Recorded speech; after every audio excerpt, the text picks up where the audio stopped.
dalje izgleda. U prvom trimestru trudnoće, dakle u onom početna 3 mjeseca koje ste već svi prošli, događaju se dakle najčešće ono prvo vidljivo izostanak mjesečnice, menstruacije.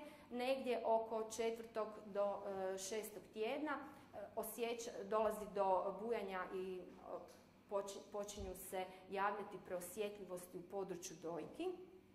I negdje već oko 12. tjedna može se i istisnuti kolostrum iz same dojke. Također, trudnice u prvom trimestru trudnoće više su nekako sklonije mučninama, povraćanjima, također nekakvim nesvjesticama i pospanosti, odnosno više su onako iscrpljene i umorne, a ubrzanije i rade bubrezi, tako da je pojačano, odnosno učestalo je i mokrenje. U drugom trimestru trudnoće događaju se daljnje promjene, sam plod raste, izlazi iz okvira male zdjelice, jasno se već vidi dakle, da je trudnoća napredovala, žena počinje dobivati i dakle, veći obim samoga struka, počinju se širiti područja kože na tim mjestima, naročito u području trbuha, u području bedara i dojki. Na tim područjima je moguće da se pojave i određena rastezanja kože koja mogu dovesti do napuklina, takozvanih strija, pa je onda savjet da se koža posebno pazi, odnosno da se na neki način smanji ta mogućnost nastanka strija sa stavljanjem određenih losiona ili ulja na ta mjesta povremeno kako bi se vratila ta masnoća kože i spriječilo to pucanje. Nekada je to teško prevenirati, nekada je genetska predispozicija jednostavno takva da tu ne možemo puno napraviti, ali evo, savjet je da se malo pripazi na ta područja.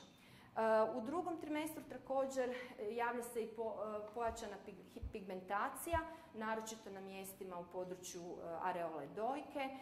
Može se dogoditi i da se određene pjege na licu pojave kod trudnice, to je ono takozvana jedna maska trudnice, no međutim to su sve nekakve promjene koje su uvjetovane hormonalno i koje kasnije se vraćaju u prvobitno stanje, dakle nestaju.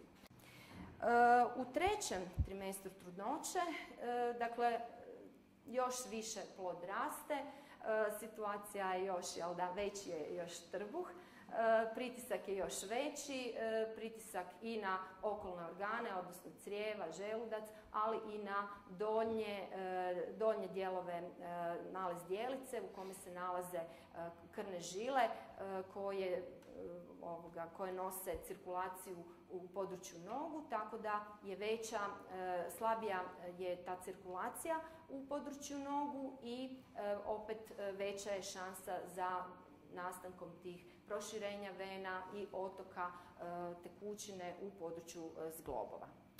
Ono što je specifično isto da sam plod raste, radi pritisak na područje probavnih organa, najčešće crijeva i želuca, pa onda često mogu trudnice imati i poteškoće u obavljanju velike nužde, odnosno stolice, a također se može pojaviti i žgaravica. To su poteškoće koje u svakom slučaju je moguće na nekakav način i pravilnim, ajmo reći, vladanjem, odnosno ponašanjem tijekom trudnoće ublažiti, no međutim postoje i određene situacije koje nazivamo opasnostima u trudnoći na koje je potrebno obratiti veću pažnju i ukoliko se primijete, potrebno se svakako javiti svom liječniku, odnosno onome ko kontrolira vašu trudnoću.